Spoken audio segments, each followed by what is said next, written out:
Nós vamos passar para o Ministério da Palavra e eu estou, na verdade, iniciando hoje uma série de mensagens que, permitindo Deus, vamos continuar nos próximos domingos.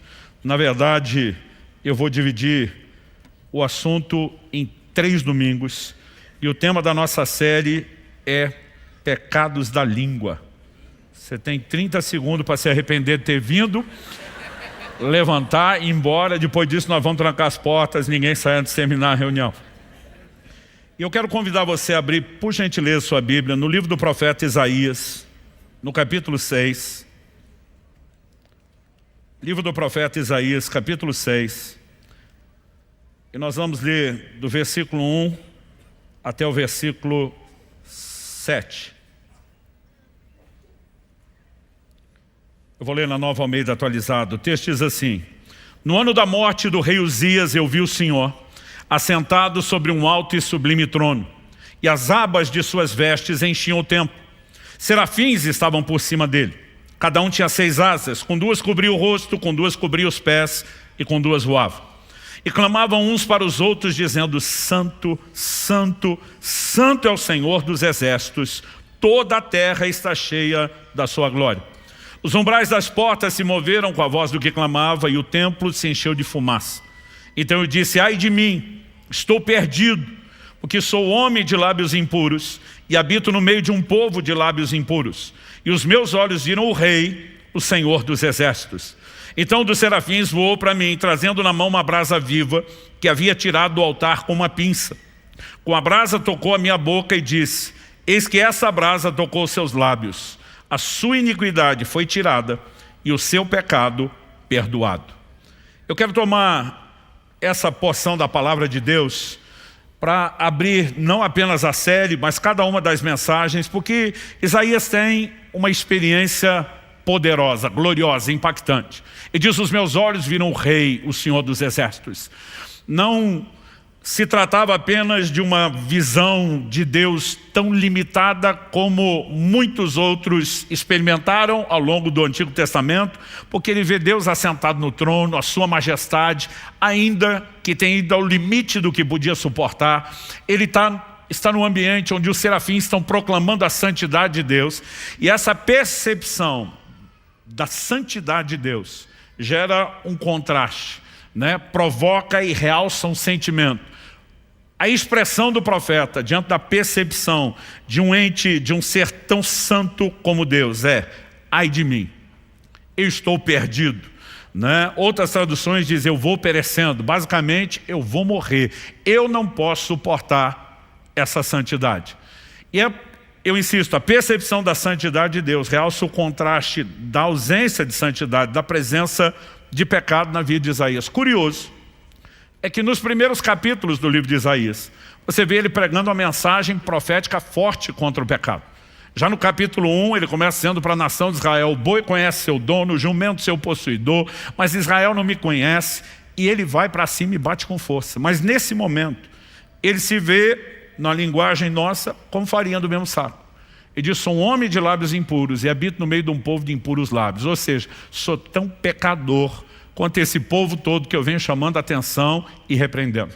Curioso é que de tanta coisa errada para ver, o que é realçado nessa experiência é dizer: eu sou um homem de lábios impuros. Habito no meio de um povo, as traduções mais antigas só invertem, impuros lábios, para dizer a mesma coisa. O que significa lábios impuros? Ele não estava sugerindo que usou batom radioativo ou beijou o que não podia. O anjo, quando toca justamente a boca do profeta com a brasa, diz: tua iniquidade foi tirada, teu pecado foi perdoado. Está falando de impureza no sentido de pecado. E nós precisamos reconhecer que a Bíblia apresenta uma área, um departamento específico de pecado, relacionado à nossa boca, aos nossos lábios, à nossa língua.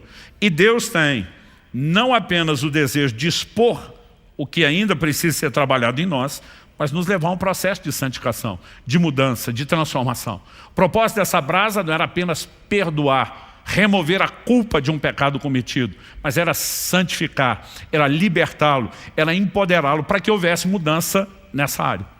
Então, Essa expressão, pecados da língua, na verdade eu tirei do Salmo 39:1, né? Porque são mencionados nas Escrituras em outros lugares. No Salmo 39:1, uma oração de Davi, ele afirma: eu disse comigo mesmo, guardarei os meus caminhos para não pecar com a língua, porém mordaça a minha boca. Para não pecar com a língua. Provérbio de Salomão, Provérbios 10:19. Quem fala demais acaba caindo em transgressão, mas quem controla a língua é sábio. A gente sabe já, pela sabedoria popular, que falar muito não é coisa boa. Os antigos diziam, quem muito fala dá bom dia para cavalo. Né? Mas não se trata apenas de falar o que não deveria. Aqui a Escritura está falando especificamente, né, de alguém que acaba caindo em transgressão. Ou seja, existem pecados que estão relacionados à língua, ao que falamos. E muitas vezes nós criamos uma espécie de psicologia de compensação na nossa cabeça para dizer, mas esses não são dos mais sérios, não são dos mais graves. E o que eu quero, ao separar 3 domingos para tratar disso, é te mostrar que isso é mais sério do que na verdade a gente tem percebido. No Evangelho de Mateus, no capítulo 12, eu quero ler dos versos 33 a 37, palavras de Nosso Senhor, o ensino de Jesus. Ele diz, tornem a árvore boa e o seu fruto será bom, ou tornem a árvore má e o seu fruto será mau, porque pelo fruto se conhece a árvore. Ele está dizendo, a qualidade do fruto depende da natureza e da qualidade da árvore. Mas ele segue, raça de víboras, verso 34 agora. Como vocês podem falar coisas boas sendo maus? Porque a boca fala do que está cheio o coração. A pessoa, verso 35, a pessoa boa tira do tesouro bom coisas boas, mas a pessoa má, do mau tesouro, e aqui ele está falando do coração, tira coisas más. Verso 36 e 37, digo a vocês que no dia do juízo, as pessoas darão conta de toda palavra inútil que proferirem, porque pelas suas palavras você será justificado, e pelas suas palavras você será condenado. Jesus, ele fala que eu e você podemos mudar o tipo de árvore. Podemos nos tornar árvore boa, podemos nos tornar árvore, né, ruim. Como? Dependendo a maneira que eu e você nos conduzimos em relação ao falar. O que falamos revela que tipo de árvore nós nos tornamos. A Bíblia diz, a boca fala do que está cheio o coração. O que sai dos nossos lábios expõe o que está do lado de dentro. Então não se trata apenas de um pecado verbal, no sentido de que o que você fala pode agredir ou ferir alguém. Ele na verdade está expondo a iniquidade do lado de dentro. E é um termômetro, é um lugar, né, para eu e você realmente conferir as coisas. Mas quando a Bíblia diz que no dia do juízo, nós vamos dar conta de toda a palavra inútil falada, nós não podemos simplesmente olhar e dizer isso é assunto periférico, secundário, quando falamos da prática da doutrina cristã. Aliás, me permita ler com você um outro texto, que é Tiago, capítulo 3. Eu vou começar no verso 2, vou até o 8. Porque todos tropeçamos em muitas coisas.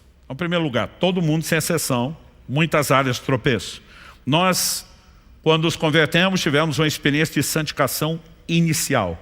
Deus remove a culpa, o peso, a condenação, a vergonha de pecados praticados. Mas isso não significa que eu e você fomos aperfeiçoados por inteiro. A gente deu uma boa melhorada, graças a Deus. Mas existe agora um processo que nós chamamos de santificação progressiva. O apóstolo Paulo diz em segunda, né, carta de Paulo aos Coríntios, no capítulo 7, no verso 1, sobre aperfeiçoar a santidade no temor do Senhor. Então agora seguimos sendo trabalhados por Deus, cooperando com Ele para que a gente mude. Até que chegue o bendito dia do ápice da redenção, com a volta de Jesus, a ressurreição dos mortos, onde a Bíblia diz que esse corpo será glorificado. Nossa carne será transformada, né? E eu e você vamos vivenciar então a obra final da santificação, que ela será completa com a erradicação do pecado, né, e da nossa carne. Até que esse dia chegue, precisamos da santificação progressiva e precisamos controlar essas áreas. E Tiago, ele aborda os cristãos que ainda não chegaram à perfeição, mas que almejam isso. Todos tropeçamos em muitas coisas. Mas ele diz, se alguém não tropeça no falar, é um indivíduo perfeito, capaz de refrear também todo o corpo. Basicamente ele está dizendo, muitas áreas merecem a nossa atenção quando o assunto é evitar tropeço. Ele está dizendo, se você entender o quão sério e estratégico é a questão da fala, e conseguir ter vitória nessa área. Ele está dizendo que você vai vencer as demais áreas. Então nós não podemos simplesmente olhar para isso e dizer, não é sério, não é importante. Tiago continua e ele diz no verso 3, ora, se colocamos um freio na boca dos cavalos para que nos obedeçam, também lhes dirigimos o corpo inteiro. Observem igualmente, e vai usar outro exemplo, alegoria, os navios, que sendo tão grandes e impelidos por fortes ventos, são dirigidos por um pequeníssimo leme e levados para onde o piloto quer. Assim também a língua, igual freio na boca do cavalo, igual o leme do navio, a língua, pequeno órgão, se gaba de grandes coisas. Vejam como uma fagulha incendeia uma grande floresta. Você não precisa mais do que uma pequena fagulha para um grande incêndio. E depois de entrar com esse outro paralelo, ele vai dizer no verso 6, ora, a língua é um fogo, é um mundo de maldade. A língua está situada entre os membros do nosso corpo e contamina o corpo inteiro. E não só põe em chamas toda a carreira da existência humana, como também ela é mesmo posta em chamas pelo inferno. É isso mesmo que você ouviu. Pensa no lugar que o inferno quer inflamar, é a nossa língua. Pois toda espécie de animais, de aves, de répteis, seres marinhos, se doma e tem sido domada pelo gênero humano. Mas a língua, ninguém é capaz de domar. É mal incontido, cheio de veneno mortal. Ou seja, só existe uma forma de termos vitória sobre essa área. Nós não vamos conseguir isso por nós mesmos. Nós precisamos, como Isaías, nos submeter a um processo divino, sobrenatural, que começa, em primeiro lugar, com o entendimento de que esse assunto é sério e que precisa ser trabalhado e que sem recurso divino nós não vamos conseguir. Mas com a soma de tudo isso, eu e você podemos vencer os pecados da língua. E nesses 3 domingos eu quero desenvolver não só o quão séria é a questão da fala, parcelando isso, né, nas introduções, mas eu quero me concentrar em algumas áreas específicas que Deus tem me incomodado bastante falar com vocês. Hoje nós vamos falar basicamente sobre murmuração e insultos. Insulto é a palavra mais bonita para evitar falar xingamento, palavrão, né? A vulga boca suja. Domingo que vem, permitindo Deus, nós vamos falar sobre maledicência e fofoca. Se você achar mais bonito, mexerico. E no terceiro domingo, nós vamos mexer nas questões de mentira e algo relacionado tanto a ela como ao mexerico, que é calúnia. E eu creio que com isso nós vamos conseguir ter uma percepção da seriedade do assunto e de como nós precisamos trabalhar essas coisas na nossa resposta a Deus, de cooperar com Ele no processo de mudança e de santificação. Então vamos começar enfatizando o problema da murmuração antes de passar os insultos. Em primeiro lugar, em primeira carta de Paulo aos Coríntios, no capítulo 10, versos 10 e 11, nós temos uma ordenança, né? Não murmureis. É um imperativo, né? Nos chama a uma ação de não fazer algo, mas é uma ordem bíblica, né? A tradução que eu estou usando, a Nova Almeida, diz, não fiquem murmurando, como alguns deles murmuraram. Alguns deles está falando dos israelitas do Antigo Testamento. E foram destruídos pelo exterminador. Essas coisas aconteceram com eles para servir de exemplo. E foram escritas como advertência a nós, para quem o fim dos tempos tem chegado. A palavra murmurar significa reclamar. Basicamente, ela não é necessariamente um ataque como um xingamento, não é necessariamente maledicência, não entra necessariamente no elemento fofoca, não entra na calúnia, na mentira, mas é reclamação. Agora, quando você olha para aquela geração que saiu do Egito, rumo à terra prometida, talvez a queixa mais repetida de Deus seja bater em teclas como rebeldia e incredulidade, mas o assunto que sempre vem à tona é a tal da murmuração. E o texto está dizendo, não murmurem como alguns deles fizeram e foram exterminados. E na sequência ele vai dizer, o que aconteceu com eles é para servir de exemplo e advertência para mim e para você. Aliás, para que a gente possa entender o quão séria é a ordem de não murmurar, eu gostaria que a gente fosse para esse texto de 1 Coríntios 10. Eu acabei de ler o verso 10 e 11, mas na verdade eu queria te apresentar um contexto maior, lendo versículos anteriores e os posteriores ao que nós lemos. No verso 1, o apóstolo Paulo, que está escrevendo à igreja de Corinto, na Grécia, Eram gentios que se converteram, não eram judeus que viveram de acordo com as tradições da lei do Antigo Testamento, que tinham todo o conhecimento de quem eram os patriarcas, Abraão, Isaac, Jacó, por meio de quem, né, as promessas de Deus foram sendo feitas e o plano de redenção vai sendo apresentado e revelado de forma progressiva. Mas ele mostra que esses gentios convertidos não podiam ignorar algumas informações que estão lá no Antigo Testamento. Ele diz assim: ora, irmãos, não quero que vocês ignorem que os nossos pais estiveram todos sob a nuvem, todos passaram pelo mar, e todos em Moisés foram batizados, tanto na nuvem como no mar. Todos eles comeram do mesmo alimento espiritual, beberam da mesma bebida espiritual, porque bebiam de uma pedra espiritual que os seguia, e a pedra era Cristo. Mas Deus não se agradou da maioria deles. Eu quero dar ênfase a isso. Deus não se agradou da maioria deles, razão pela qual ficaram prostrados no deserto, ou seja, não entraram na terra prometida, não viveram o cumprimento das bênçãos, das promessas que Deus tinha feito para eles. E aí ele diz no verso 6, ora, essas coisas se tornaram exemplos para nós, a fim de que não cobicemos as coisas más como eles cobiçaram. Antes de falar do exemplo, antes de falar de evitar o tropeço, ele está dizendo, não ignore que nossos pais foram batizados tanto na nuvem como no mar. Beberam de uma pedra espiritual que os seguia, que era Cristo. Ele está fazendo alusão aos dois momentos onde Deus fez sair água da pedra, e evidentemente ele não está dizendo que aquela pedra, que eram pedras distintas, onde em dois momentos específicos saiu água, que a pedra literalmente os acompanhava.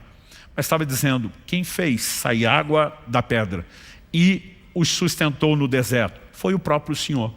Mas quando ele usa a expressão bebiam de Cristo, ele está fazendo todo um paralelo da experiência deles com a nossa experiência de conversão a Cristo.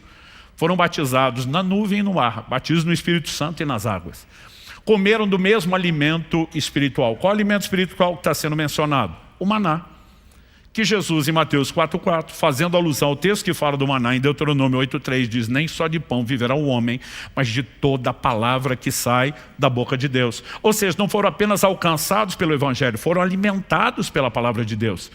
Beberam da mesma bebida espiritual, que emana do próprio Senhor. Ou seja, está falando que todo mundo teve uma experiência de conversão. Como é que se deu a saída do Egito? A libertação deles acontece na celebração da primeira Páscoa. Quando o cordeiro da Páscoa está sendo imolado, o sangue aspergido, eles estavam anunciando profeticamente o que Cristo faria. Paulo vai escrever aos mesmos Coríntios e vai dizer que Cristo é o nosso cordeiro pascal. Ou seja, o sacrifício de Cristo está para nós, como a Páscoa estava para eles. Com a morte do cordeiro, com o seu sangue. Eu e você fomos arrancados de uma tirania onde éramos escravos no reino das trevas. Fomos trazidos para o reino da luz. Nos tornamos povo de Deus. Agora, é possível ter toda essa experiência. E ainda assim a Bíblia diz, Deus não se agradou da maioria deles e eles não chegaram onde deveriam. Porque na vida cristã não se trata apenas de começar bem, mas de ir até o fim, de viver tudo aquilo que Deus tem para nós. E há muitas armadilhas que precisam ser evitadas no caminho. Então, o texto está dizendo, isso tudo está registrado como exemplo para a gente não vacilar como eles vacilaram, para a gente não tropeçar como eles tropeçaram. E ele começa falando de um dos pecados, a fim de que não cobicemos coisas más como eles cobiçaram. Mas ele não para na cobiça. Verso 7. Vamos continuar a leitura. Não sejam idólatras como alguns deles foram. Conforme está escrito, o povo assentou-se para comer, beber e levantou-se para divertir. Está escrito em Êxodo 32:6. O momento onde nós temos o primeiro registro histórico de um carnaval. O povo faz o bezerro de ouro quando Moisés está demorando para descer do monte e começam as festas. E a Bíblia diz que o povo estava literalmente desenfreado, sem freio. Então a Bíblia está dizendo, não sejamos idólatras como eles. Ele continua no verso 8. Não pratiquemos imoralidade, como alguns deles o fizeram, e caíram mortos num só dia 23 mil. A referência agora é Números 25. Quando as filhas dos moabitas, dos midianitas, começam a chamar os israelitas, não apenas para uma prostituição física, literal, que já era pecado contra Deus, mas exigiam em troca que eles se curvassem diante dos ídolos delas. E conseguiram combinar idolatria com imoralidade. E a Bíblia fala de uma praga e de muitos morrendo. Então o texto diz, não pratiquemos imoralidade. Como alguns deles fizeram, caíram mortos num só dia 23 mil. Agora vem o verso 9. Não ponhamos Cristo à prova, como alguns deles fizeram, e foram mortos pelas serpentes. Aqui a menção é Números 21, episódio das serpentes abrasadoras. O curioso é que o pecado principal ali é murmuração.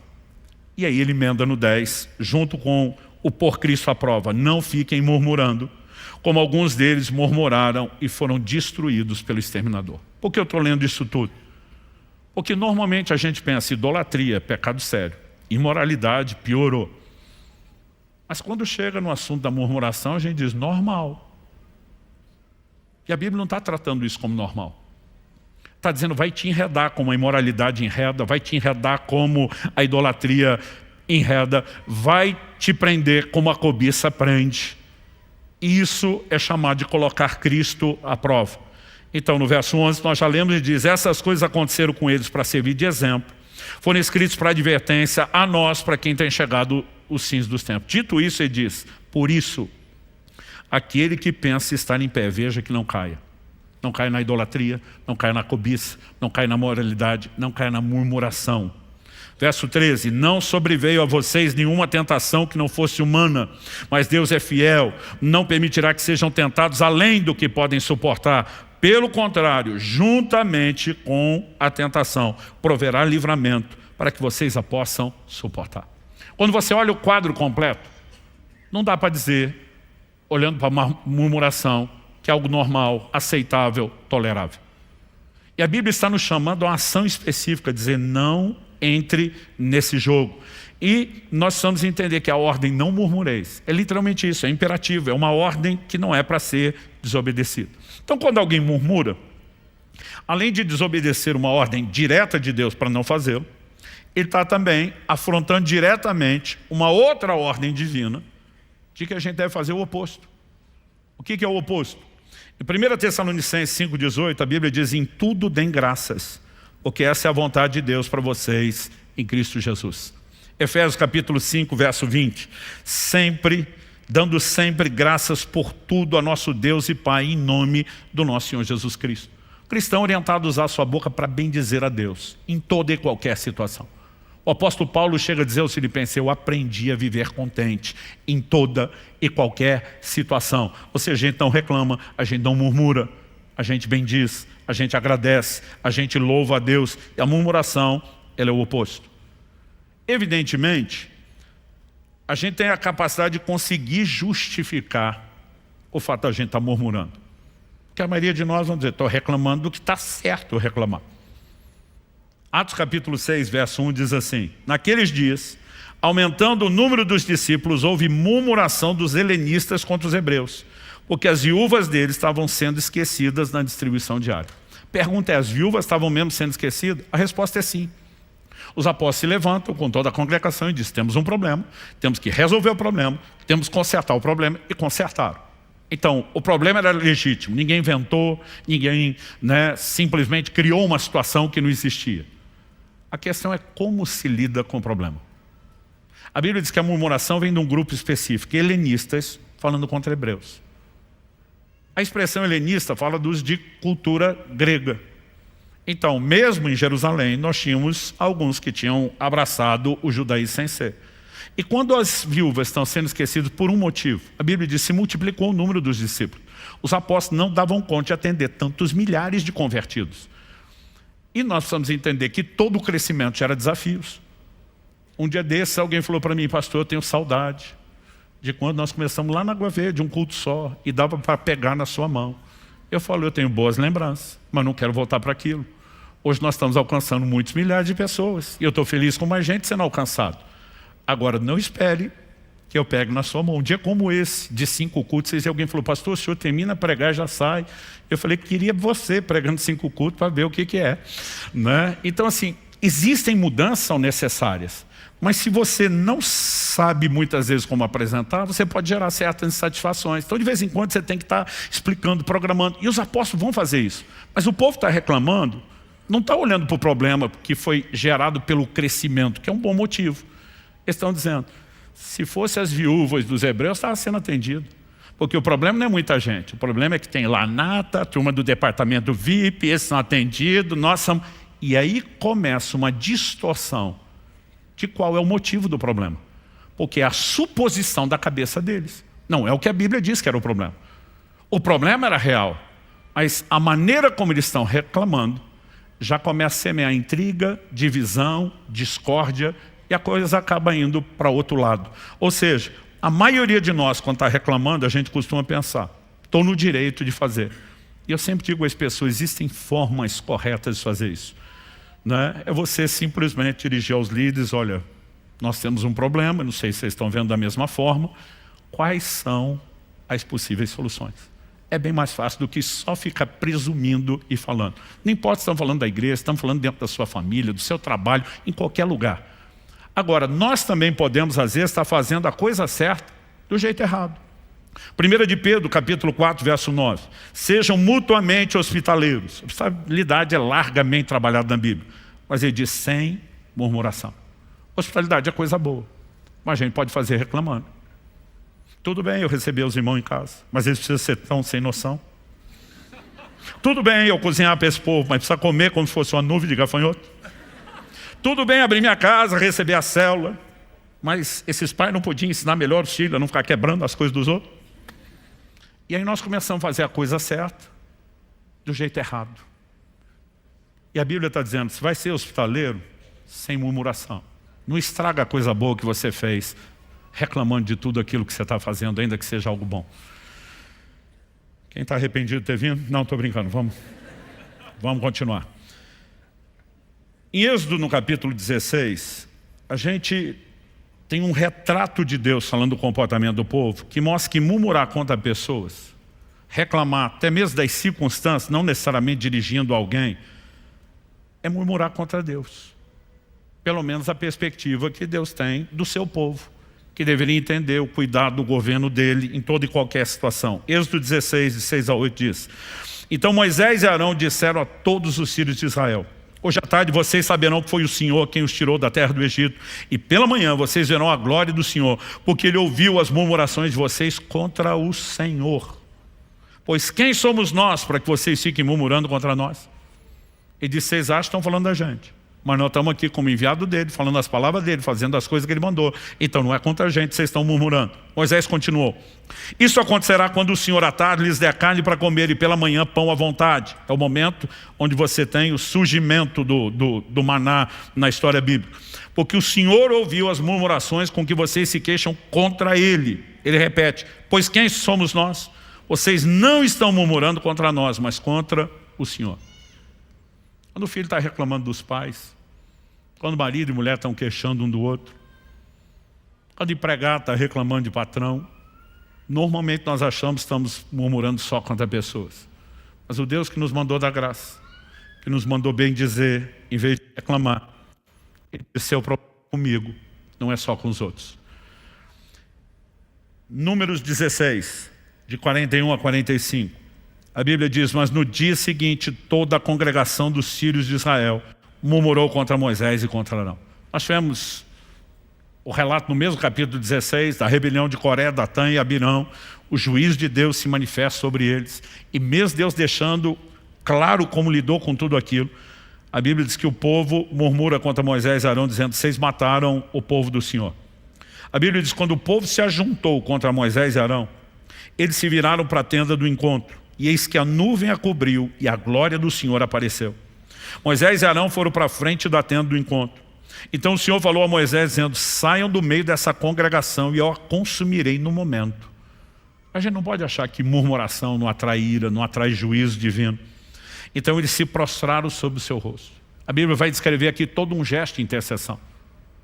O Arão, que junto com a sua irmã Miriam, lá em Números 12, alguns capítulos antes, foi tratar com Moisés e aprendeu a lição. Ele é o primeiro a pegar o incensário, numa atitude de intercessão. Sai clamando pelo povo. Os versos 49 e 50 diz assim, os que morreram daquela praga foram 14.700, fora os que morreram por causa de Corá. Arão voltou para junto de Moisés, à porta da tenda do encontro, e cessou a praga. O homem que tinha errado na mesma área, e aprendeu a lição, foi correr, ser o primeiro a interceder pelo povo, suplicar misericórdia a Deus.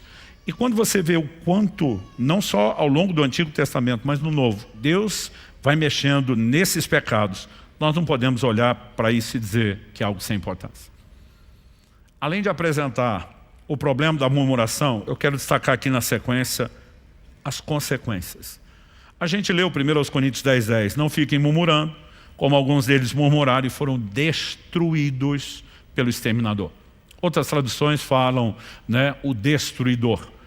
Algo que você precisamos entender é que se evitamos murmuração e entramos no terreno que Deus nos chamou, que é falar bem, expressar gratidão, é se manter louvando a Deus, nós vamos adentrar um cenário de bênçãos. Você lembra de Atos 16? Paulo e Silas, na cidade de Filipos, são presos, passam por um julgamento sumário, se é que dá para chamar de julgamento, não tiveram seus direitos de cidadãos romanos, pelo menos Paulo respeitado, foram açoitados publicamente, foram presos. Eu imagino que muitos de nós, no lugar deles, já estaria se queixando com Deus. É assim que o Senhor retribui quem se dispõe a pregar o Evangelho? Esse é o retorno que nós temos de largar tudo para trás e proclamar o reino de Deus? Eu fico imaginando que alguns de nós poderíamos estar nos queixando para Deus. Se é desse jeito, estou fora, prefiro não continuar. Certamente alguns iam ameaçar Deus dizendo, não dou mais o dízimo, né? Sempre tem crente que imagina que isso vai fazer alguma diferença na hora dele aterrorizar Deus. Mas o que os dois fizeram foi completamente diferente. A Bíblia diz perto da meia-noite. E naquela época, meia-noite tinha esse significado. Era metade da noite mesmo, ninguém estava acordado dessa hora. Se dormia cedo, porque escurecia cedo, se levantava cedo, ainda escuro. A Bíblia diz lá pela meia-noite, Paulo e Silas não dormem, não deixam ninguém dormir. A Bíblia diz que os dois oravam e cantavam louvores. E quando eles estão naquele ambiente de adoração, a Bíblia diz que um terremoto chacoalhou aquela prisão. Nesse ambiente de adoração, nós sempre veremos intervenções divinas. Eu lembro quando ainda era adolescente, tinha um livro que era o best-seller no meio dos cristãos na época, chamava O Louvor que Liberta. Ele destacava casos como o de Josafá, 2 Crônicas 20, vai para uma guerra que é impossível ele vencer. Vai debaixo de palavra de Deus, confiando em Deus. Em vez de botar o exército armado à frente, ele bota um coro de levitas, proclamando o Senhor é bom, sua bondade dura para sempre. E o povo junto, louvando e adorando. Deus diz, nessa batalha vocês não vão lutar. E não fizeram nada. Deus diz para eles, fiquem parados, vejam o livramento do Senhor. E eles vão só louvando. Ninguém precisou usar arma. Confusão no arraial do inimigo, Deus simplesmente resolveu o problema. Quando eu e você aprendemos a bem dizer, nós vamos ver terremotos, nós vamos ver circunstâncias mudadas, nós vamos ver porta de cadeia, de prisão, de tentar nos colocar aberta, porque há uma ação de Deus. Agora, quando alguém murmura, além de não ter a bênção da intervenção, o que ele vai viver é o oposto. Pereceram, foram destruídos pelo exterminador. Quando a Bíblia diz, não deis lugar ao diabo, lá em Efésios 4, não está dizendo que um crente pode acordar de manhã, tomado por um momento de sanidade, preencher um formulário, venho por meio desse, autorizar o miserável do Satanás a fazer uma devassa na minha vida. O que significa dar lugar ao diabo? Quando quebramos princípios, e normalmente isso acontece pecando, nós quebramos certas barreiras de proteção. E aí, além de não ter a boa intervenção de Deus, nós nos expomos às péssimas ações malignas que possa ter lugar contra a minha e a sua vida. Então, eu nunca conheci, vou completar esse ano 32 anos de pastorado, nunca conheci um crente que murmurasse, que andasse na plenitude da bênção de Deus. Normalmente, é o tipo de gente que você olha e fala, morreu no deserto, nunca chegou em Canaã, não vive o melhor de Deus. É impossível ele viver a plenitude das bênçãos e está sempre se expondo, né, a enormes revés desnecessários. Você olha e fala, cara, está exposto à ação do reino espiritual, infelizmente não o de Deus. Então, se o louvor traz intervenção divina, a murmuração nos leva no caminho oposto e nos rouba bênçãos. Então, deixa eu te apresentar o episódio de Números 14. Eu li antes Números 16. Números 14 é quando eles chegam no limiar da terra prometida. Depois de séculos de promessa, finalmente eles estão diante da terra, é hora de entrar. Mas 12 espias foram enviados, um representante de cada tribo de Israel. Desses 12, 10 voltam com um relatório ruim. Diz, a terra até é boa, mas tem gigante, não é para nós. Deus está de brincadeira, botou o doce na boca da criança para tirar. E eles desanimam o coração do povo. 2 deles, Josué e Caleb, ficam firmes, mas os 10 derreteram o coração do povo. Preste atenção, a Bíblia diz que a fé vem por ouvir. E ouvir a coisa certa, a palavra de Deus. Mas deixa eu te dizer algo, a incredulidade também vem por ouvir. Mas normalmente é aquilo que é errado, aquilo que é contrário à palavra de Deus. Então cuidado quem que você costuma dar ouvidos, porque isso pode afetar completamente seu destino. A Bíblia diz, Números 14, 26 e 27, Depois o Senhor disse a Moisés e a Arão: até quando vou aguentar essa má congregação que murmura contra mim? Tenho ouvido as murmurações que os filhos de Israel proferem contra mim. Não, nós estamos falando da terra. A terra que Deus prometeu, a terra que Deus não vai dar para a gente. É lógico que eles estão falando contra o Senhor. Diga-lhes: tão certo como eu vivo, diz o Senhor, vou tratar vocês de acordo com o que falaram aos meus ouvidos. Esse é o momento que Deus vai falar para aquela geração que Ele tirou do Egito. Ele diz: todo mundo à minha volta, no limiar, na divisa da terra, era entrar e possuir. Deus diz: volta para o deserto de onde vocês vieram. Para cada um dos 40 dias que os espias ficaram olhando a terra, para cada dia 1 ano, 40 anos vocês vão perambular no deserto, até que essa geração inteira morra sem entrar na terra prometida. Os filhos de vocês vão entrar, vocês não vão. Hebreus 3,19 simplifica isso e diz: vemos que não puderam entrar por causa da incredulidade. É isso que a Bíblia chama de murmuração. Porque em vez dela se apoiar na palavra de Deus e lutar por um posicionamento de fé pelo que Deus falou, é sempre uma reclamação. Ele não vai fazer o que falou, ele não estava levando a sério, ele não tem o poder de fazer isso. E aí o que eu e você precisamos entender? Que o que nós vamos experimentar na nossa caminhada não é só a vontade de Deus porque Ele quer. Quando Deus nos faz promessas, e Ele diz para o povo: eu vou levar vocês à terra prometida, Ele sinalizou a vontade, era a intenção dele. Mas quando não existe correspondência, Deus não pode terminar o processo. Você vai ver algumas vezes Jesus dizendo às pessoas: seja feito conforme a sua fé. Ele não estava dizendo o meu poder, a minha vontade.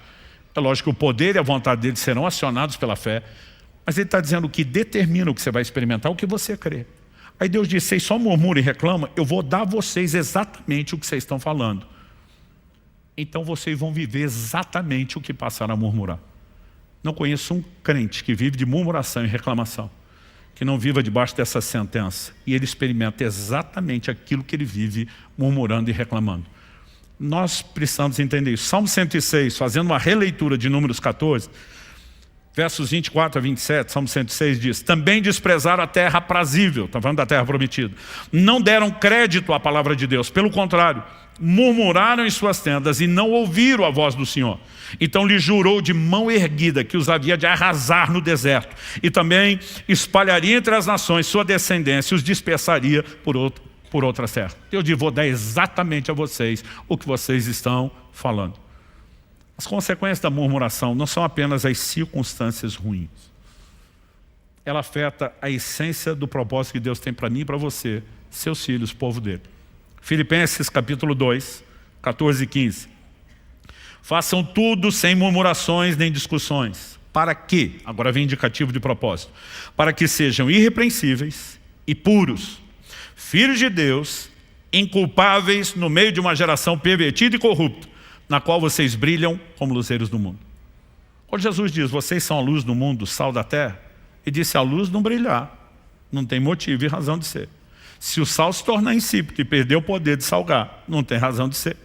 Ele diz: então, cumpra o papel que vocês têm. Se você temos que ser luz e brilharmos no meio de uma geração pervertida, corrompida, nós precisamos entender que a murmuração nos tira desse lugar.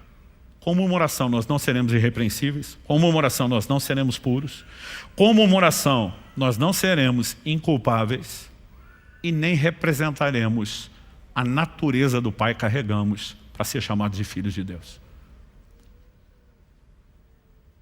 Pausa dramática para você pensar. Nós não podemos olhar para isso e dizer: é uma coisa qualquer. Então, quando a gente pensa nessas consequências associadas a todas as ordenanças de Deus, não dá para dizer que não é sério. Não dá para tratar de outra forma que não seja pecado. E pecado só se trata de uma forma: arrependimento, e se busca de Deus não apenas perdão, mas santificação. E ainda tem brasa no altar, a minha e a sua disposição, para tocar as nossas vidas. Você pode dizer amém? Mas me permita terminar falando agora da questão dos insultos. Em Efésios, no capítulo 4, no verso 29, a Bíblia diz: não saia da boca de vocês nenhuma, se você puder repita comigo, nenhuma. Ou seja, nem uma sequer, nenhuma palavra suja, mas unicamente a que for boa para a edificação, conforme a necessidade, e assim transmita graça aos que ouvem. Efésios 4, 29. As traduções mais antigas, as mais clássicas, chamadas tradução por literalidade não equivalentes, elas usam a expressão: não sai da vossa boca nenhuma palavra torpe. A palavra ali traduzida torpe, na minha versão suja, no original grego, de acordo com os léxicos, é a palavra sapros. Significa apodrecido, podre, corrompido por alguém não mais próprio para o uso, gasto, de qualidade pobre, ruim, impróprio para o uso, sem valor. É isso que não deve sair da minha e da sua boca.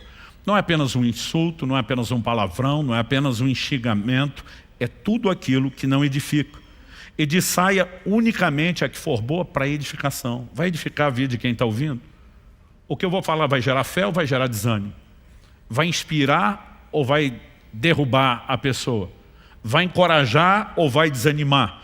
Né? Então, nós precisamos entender, a Bíblia diz: conforme a necessidade, e assim transmita graça aos que ouvem. Se não vai comunicar a graça, não deveria ser falado. Isso vai envolver todas as coisas, inclusive aquilo que eu e você, quando falamos de palavra suja, precisamos ter em mente, que é o tipo de palavreado que usamos.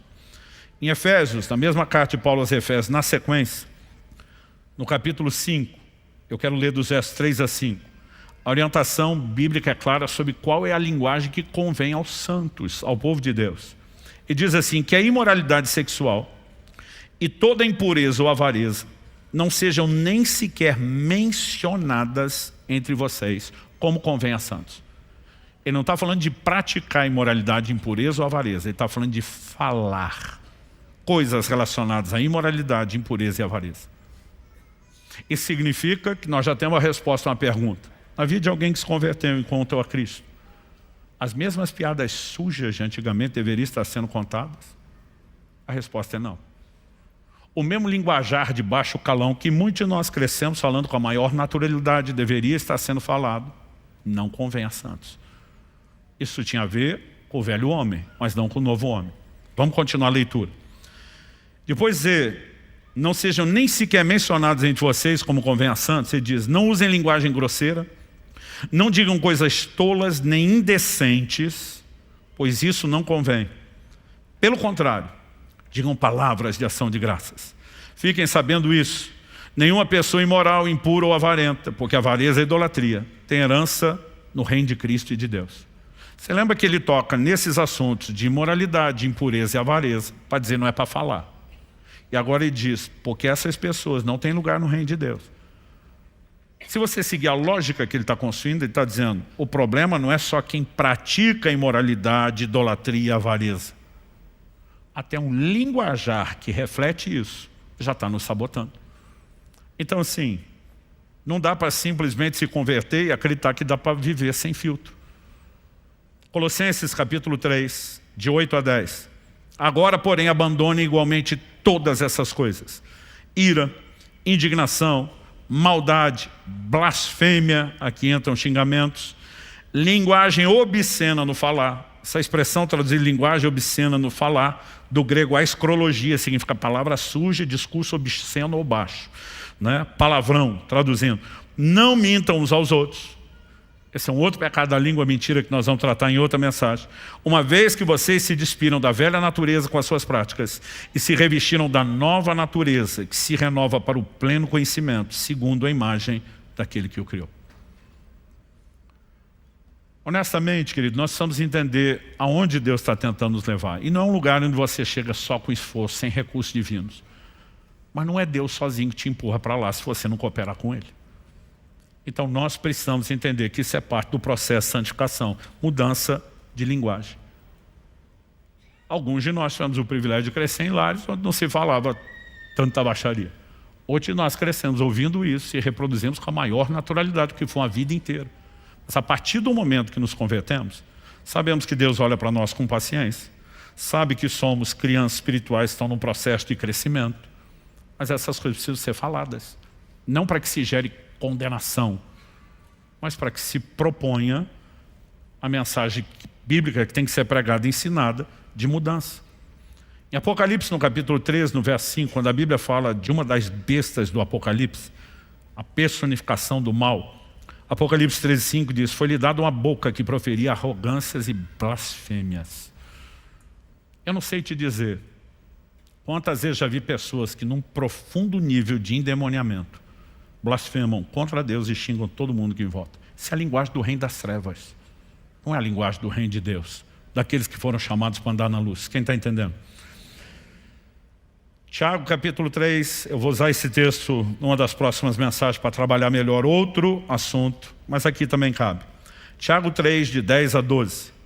Ele diz: de uma só boca procede bênção e maldição. Está falando da boca dos crentes.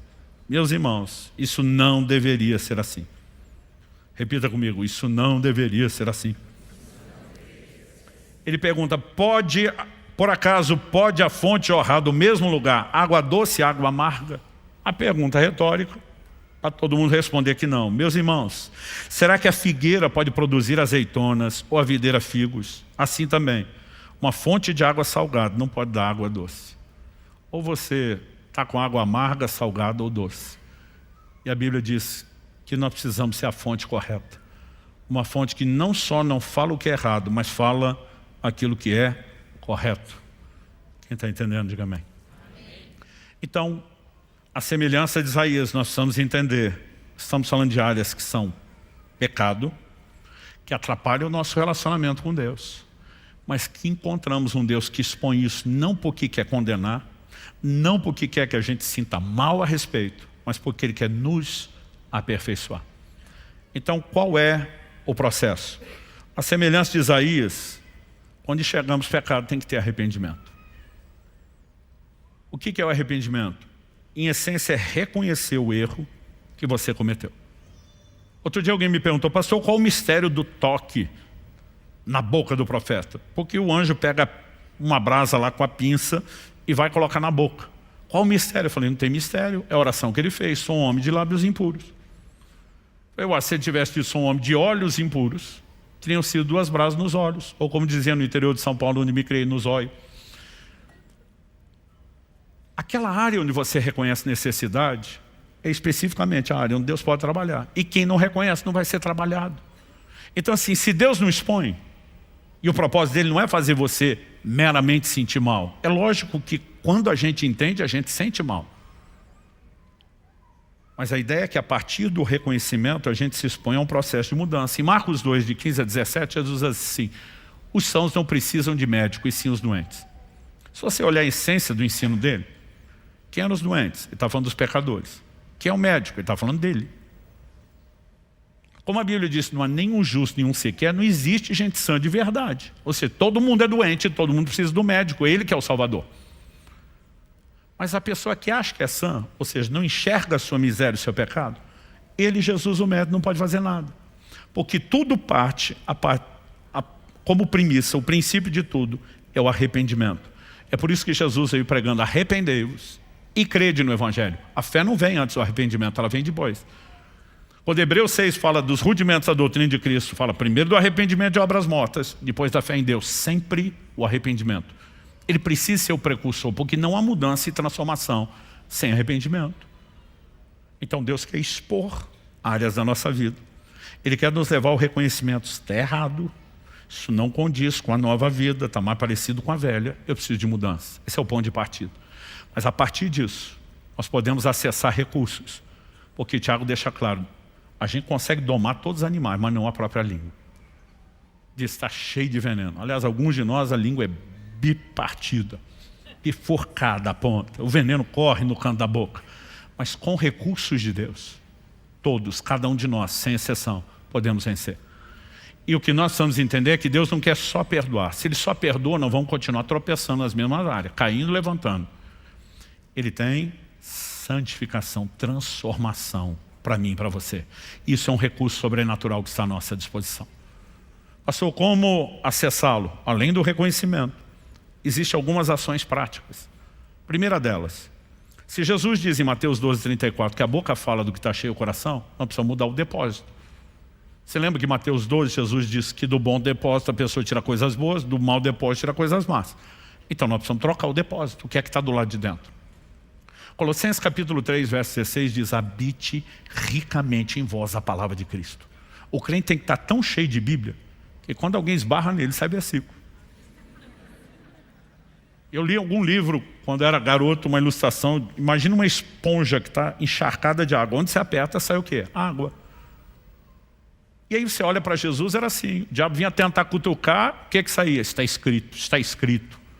Porque se a boca fala do que está cheio o coração, e nós enchemos o coração com a palavra de Deus, esse é um excelente começo. Eu tenho, nos últimos anos, tentado repetir um desafio pessoal, de quando faço um período de jejum prolongado de 40 dias, ler a Bíblia toda naquele período dos 40 dias. Você tem que manter uma média de uns 30 capítulos por dia, sem falhar, para conseguir manter aquilo. Esses dias, eu estava próximo de uma pessoa, a gente estava viajando junto, e ele falou: pastor, estou vendo que o senhor está concentrado na leitura. Eu falei: meu filho, nosso tempo de conversa aqui está limitado. Eu tenho que ter um bom tempo com Deus todo dia na leitura bíblica. Aí, conversa vai, conversa vem. Ele: parece que o senhor está aí há um tempo. Eu falei: estou. Aí eu contei o que estava fazendo. Ele olhou para mim e falou: mas assimila ler um livro inteiro desse em 40 dias? Eu falei: não tem memória, por mais brilhante que seja, que vai lembrar tudo. A questão não é só lembrar tudo. Eu estou renovando minha mente, como diz as Escrituras. Eu estou reprogramando a forma dela de pensar o tempo todo, saturando ela com a palavra de Deus. Eu gosto também de, em períodos pequenos, olhar um assunto só em toda a Bíblia de uma vez. Existem inúmeros benefícios. Mas algo que eu tenho aprendido ao longo dos anos: quanto mais cheio da palavra você está, mais será isso que você vai transbordar.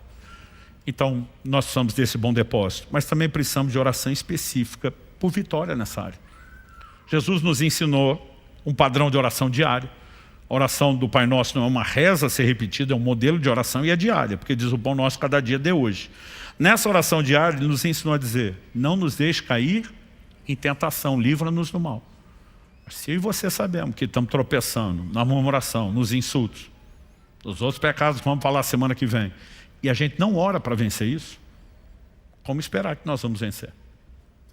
Agora, Salmo 141:3 diz, e eu já repeti várias vezes essa oração do salmista: põe guarda a minha boca, Senhor, vigia a porta dos meus lábios. Quantas vezes eu falava o que não devia, ou pelo menos não da forma como devia, e eu ia lá e orava e dizia: Senhor, põe guarda a minha boca, vigia a porta dos meus lábios. Não significa que Deus é que vai assumir o controle, mas a oração do põe guarda me mantém alerta. Eu quero ter respostas rápidas ao teu Espírito, perceber antes de falar, ou consertar o mais rápido possível.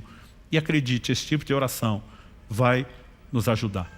Então, se nós abraçamos o processo, nós vamos crescer em maturidade, nós vamos romper espiritualmente. Isso vai fazer toda a diferença. Você recebe essa palavra? Vamos ficar em pé. Eu gostaria que nós orássemos.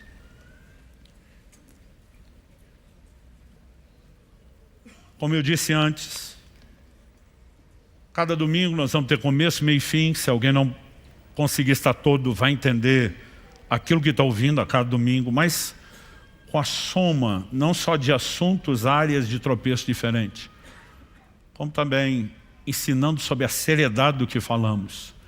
Eu acredito que nós podemos ter mais do que informação. Quanto mais nós somos expostos à própria palavra. A Bíblia nos diz no livro de Tiago, no capítulo 1, que aquele que ouve a palavra é como quem está diante de um espelho. Ela tanto expõe a realidade do que nós somos em Cristo, como também expõe aquilo que precisa ser mudado em nós. E Deus quer trazer isso à tona. Repito o que eu falei antes. Não para que ninguém saia debaixo de culpa ou condenação, mas estimulado, encorajado sobrenaturalmente a mudar, a viver a transformação. E Deus tem transformação para cada área das nossas vidas. E se vimos que isso é tão sério como apresentamos, não dá para simplesmente ignorar e dizer: a gente não precisa tocar nisso.